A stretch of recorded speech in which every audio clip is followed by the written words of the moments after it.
नमस्कार मेरे प्यारे देशवासियों। गौरव भाई, 40 साल बाद हम वापस अंतरिक्ष में पहुंच गए हैं और कमाल की राइड थी। इस समय हम 7.5 किलोमीटर प्रति सेकंड की रफ्तार से पृथ्वी के चारों तरफ घूम रहे हैं और मेरे कंधे पे मेरे साथ मेरा तिरंगा है जो मुझे बता रहा है कि नहीं हूँ, मैं आप सबके साथ हूँ। ये मेरी इंटरनेशनल स्पेस स्टेशन तक की जर्नी की शुरुआत नहीं है, ये भारत के ह्यूमन स्पेस प्रोग्राम की शुरुआत है और मैं चाहता हूँ कि आप सभी देशवासी इस यात्रा का हिस्सा बने। आपका भी सीना दिल से चौड़ा होना चाहिए, आप भी उतना ही एक्साइटमेंट दिखाइए। आइए हम सब मिलकर भारत के ह्यूमन स्पेस प्रोग्राम की जर्नी की शुरुआत करें। धन्यवाद। जय हिंद, जय भारत। तो वो कह रहे हैं कि मेरे कंधे पे मेरा तिरंगा है, यानी इंडिया का फ्लैग है, जो मुझे ये बता रहा है कि मैं अकेला नहीं हूँ बल्कि 1.5 अरब लोग मेरे साथ हैं। तो ये हिस्ट्री क्रिएट इस तरह हुई कि 41 ईयर्स के बाद, आफ्टर 41 ईयर्स, इंडिया ने अपना एक और बंदा स्पेस में भेज दिया है। भाई वाह, क्या बात है। लेकिन आपको एक बात समझनी पड़ेगी कि कई राइट माइंडेड पाकिस्तानीज, हमें यह भी कबूल करना पड़ेगा कि कई राइट माइंडेड पाकिस्तानीज ने एक्चुअली इंडिया को कांग्रेचुलेट करा है और यह भी कहा है कि भाई हमें इंडिया से सीखने की जरूरत है, इंडिया से सीखने की जरूरत है। जब इंडिया कर सकता है, हम क्यों नहीं कर सकते। शुभांशु के साथ पोलैंड, हंगरी समेत 3 अन्य देशों के एस्ट्रोनॉट भी हैं। शुभांशु इंटरनेशनल स्पेस स्टेशन पर जाने वाले पहले और स्पेस में जाने वाले दूसरे भारतीय हैं। इससे 41 साल पहले राकेश शर्मा ने 1984 में सोवियत यूनियन के स्पेसक्राफ्ट से अंतरिक्ष यात्रा की थी। अंतरिक्ष में पहुंचने के बाद शुभांशु ने पूरे देश को मैसेज दिया। स्पेस की बात कर लेंगे, मिशन 14 दिनों तक होगा, ठीक है। और इसमें जो शुभांशु शुक्ला है वो एयरफोर्स हैं, ठीक है। वो उनका ताल्लुक जो है एयरफोर्स से है और वो गए हैं। तो सबसे अहम चीज़ ये है कि इंडियन जो है ना वो कुछ भी कर सकते हैं। अब वो वहाँ पे जाएंगे, वो एक्सप्लोर करेंगे, वो खला को एक्सप्लोर करेंगे, वो केमिस्ट्री, बायो, हर चीज़ को वो देखेंगे। वो जब वहाँ से वापस आएंगे और फिर वो इसरो को जाके बताएंगे कि यार हमने ये देखा था, वो देखा था। शुभांशु शुक्ला ने कुछ और बातें भी की। उन्होंने कहा कि मैं अपने साथ स्पेस में जो चीज़ लेकर जा रहा हूँ खाने पीने की, वो क्या है वो जो इंडियन कुजीन की बड़ी स्पेशलिटी होती है वो है। एक तो उन्होंने कहा कि वो मूंग की दाल का हलवा लेकर आए हैं स्पेस में। फिर उनका कहना था कि वो गाजर का हलवा, कैरेट हलवा जो है वो लेकर आए हैं स्पेस में, और मैंगो नेक्टर, मैंगो का जूस जो है वो स्पेस में लेकर गए हैं अपने लिए। ना सिर्फ अपने लिए बल्कि अपने साथ जो उनके दूसरे हैं। मेरा तो ख्याल है कि उनसे छीन कर दूसरे लोग ज़्यादा खाएँ और पिएंगे। इंडियन ये सौगातें वो खुद शायद कम खाएँ। आप इसलिए नहीं कर सकते क्योंकि आपका एजुकेशन सिस्टम का भट्टा बैठ रखा है। Everything has to do with education only. मैं पाकिस्तानियों को सिर्फ एक चीज कहूंगा, मैं ज्यादा इनमें नहीं पढ़ना चाहता। पाकिस्तानी कहते हैं ना कि हम में जज्बानी पढ़ाई लिखाई करो। यार तुम्हें पता नहीं कि जज्बे वाली कौम को लेकर तुम्हारे अंदर इतना एक्साइटमेंट है कि तुम में जज्बा है। किस चीज का जज्बा है? निहारी खाने का जज्बा है, बिरयानी खाने का जज्बा है, कोरमा खाने का जज्बा है, घूमने गाड़ियों में घूमने का जज्बा है। वो जज्बा किस चीज का है? और वो जज्बे का हलवा तुम किस दिन खाओगे और कितनी दुनिया को खिलाओगे कि हम में जज्बा, हम में जज्बा। ओ भाई साहब, उस जज्बे का कोई रिजल्ट तो आना चाहिए। उसका निकला क्या? हिंदी में निष्कर्ष कहते हैं। What is the end result? And result क्या है तुम्हारे जज्बे का? ये तुम बताते नहीं हो। हम जज्बे वाली कौम है, हम जज्बे वाली कौम है। ओ भाई, उस जज्बे ने तुम्हें क्या दिया? जिल्लत, जलालत है। सब लोग इंसल्ट करते हैं, पैसे तुम्हारे पास नहीं। क्या फायदा ऐसे जज्बे का यार? क्या फायदा ऐसे बम का?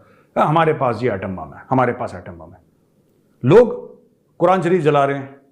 तुम्हारे एटम बम ने क्या कर लिया? भाई पाकिस्तानियों, मैं तुमसे पूछता हूं, तुम 97% मुसलमान हो, तुम्हारी कुरान शरीफ जल गई, क्या कर लिया तुम्हारे एटम बम ने? और इंडिया तो कहता है अब स्पेस में हर कोई जा सकेगा अगर इंडिया पहुंचे। अब देखो, अगर मेरी विषय ना, दुनिया तुमने घूम ली, ठीक है, हर जगह हम चले गए, लेकिन स्पेस हर एक इंसान का एक ड्रीम है कि यार वो अपनी जिंदगी में स्पेस में एक दफा हो गया। और यहाँ पे कोई भी नहीं जा सकता। बड़ी बड़ी जो बहुत ज्यादा पावरफुल कंट्रीज होती हैं वो जाते हैं, वो मिशन, क्योंकि उनके पास बहुत ज्यादा पैसे होते हैं, वो कर सकते हैं। अब इंडिया उसमें से एक कंट्री आ गया, ठीक है, एशिया में आ जाता है इंडिया। हाँ, वो और जब लोग जाएंगे, अब जिस तरह से वो, मुझे यकीन है कि वो जरूर कामयाब होकर आएंगे। जब वो आएंगे वो दुनिया को बताएंगे तो ऑब्वियसली जो अमीर लोग हैं वो एक्सप्लोर करने जाएंगे कि खला में क्या चीज़ है, किस तरह। अभी भी मैंने एक आई थिंक ऐसी कोई मूवी देखी थी, उसमें वो एक्सपेरिमेंट करते हैं, वो एक रूम में जाते हैं और वो बहुत ज़्यादा एंजॉय करते हैं। इंटरनेशनल स्पेस स्टेशन में जा रहे हैं। अच्छा, यहाँ पर जो है इसरो का नाम आ रहा है कि इसरो ने जो है इस मिशन को बहुत बड़े डिजास्टर से बचा दिया। ये जो रॉकेट था इसके अंदर कुछ डिफॉल्ट था जिसको इसरो ने रिकॉग्नाइज किया, उसको फिर टेक्निकली उस इशू को रिजोल्व किया और फिर जो है इनका मिशन जो है आज अमेरिका से जो है कामयाब हो गया। तो इसरो का नाम भी एक्सियोम प्राइवेट कंपनी के साथ लिया जा रहा है। शुभांशु शुक्ला के इंटरनेशनल स्पेस स्टेशन पर जाने की वजह से इसरो को बहुत फ़ायदा होगा। वो इस तरह के अभी आगे गगनयान मिशन जो है उसके अंदर भी शुभांशु शुक्ला शामिल हैं। तो वो जो एक्सपेरिमेंट्स करके आएंगे, जो एक्सपीरियंस लेकर आएंगे, तो गगनयान मिशन में उससे बहुत ज़्यादा मदद मिलेगी। तो एक ये तजर्बा हो गया पहले ही जाने का गगनयान के लिए। फिर इसमें और भी इसरो यानी कि इंडिया की जो स्पेस एजेंसी है वो काफ़ी इसके अंदर देख रही है, उसकी जो एक्सपर्टीज़ हैं वो भी शामिल हैं, और जो इसके अंदर जो कुछ होता रहा है, क्या टेक्निकलिटीज़ हैं, क्योंकि ये जो मिशन है ये पहले मई में जाना था लेकिन नहीं जा सका। 2-3 बार टेक्निकल एरर की वजह से, कभी कुछ लीक हो गया, कभी कुछ हो गया, उसकी वजह से ये मिशन जो है वो रुकता रहा, लेकिन फिर अब ये चला गया है। तो हम कहेंगे कि ये एक जाइंट लीप है फॉर द ह्यूमैनिटी, एक जाइंट लीप है फॉर स्पेस एक्सपर्ट्स, एक जाइंट लीप है फॉर दिस अर्थ कि आप जो हैं वो कहाँ पर पहुँच गए हैं अब, और साथ ही एक जाइंट लीप है फॉर इंडिया कि उन्होंने 41 ईयर्स के बाद एक और इंडियन को स्पेस में भेज दिया है। तो जी ये तो थी ये वाली ख़बर, और इसके लिए बहुत मेहनत दरकार है। सभी जो आज की यूथ है उसको आगे बढ़ने के लिए ऐसा सोचना चाहिए, क्योंकि यही वो करियर है जो आपको ज्वाइन करना चाहिए और यही आगे फ्यूचर है, मुस्तकबिल है। लेकिन ऑब्वियसली अगर आप पढ़ेंगे, ये वाली एजुकेशन पढ़ाई जाएगी आपकी कंट्री में और आप इसको पढ़ेंगे तभी आप आगे जा सकेंगे। मैं देख रही थी कि जो इंडिया के प्राइम मिनिस्टर नरेंद्र मोदी साहब हैं उन्होंने भी इसके ऊपर कहा और बहुत जोश और जज्बे के साथ तकरीर की, और उनका भी ये कहना था कि ये एक अकेला व्यक्ति, एक अकेला बंदा नहीं गया, बल्कि ये पूरे का पूरा हिंदुस्तान, भारत के जो हैं वो करोड़ों, 100 करोड़ से ज़्यादा लोग वो सब के सब वहाँ गए हैं। यानी ये एक उन्होंने सिंबलाइज किया है, ये एक सिंबल है सबके लिए। जय हिंद। एयरफोर्स के ग्रुप कैप्टन शुभांशु शुक्ला और उनकी एक्सियोम 4 टीम गुरुवार 26 जून 2025 को इंटरनेशनल स्पेस स्टेशन पहुँचे। वे 28 घंटे के सफ़र के बाद इंटरनेशनल स्पेस स्टेशन पहुँचे हैं। शाम को करीब 6 बजे स्पेस स्टेशन का हैच खुलने के बाद शुभांशु समेत सभी एस्ट्रोनॉट इंटरनेशनल स्पेस स्टेशन के अंदर दाखिल हुए। इस दौरान इंटरनेशनल स्पेस स्टेशन में मौजूद टीम ने उनका गर्मजोशी के साथ स्वागत किया।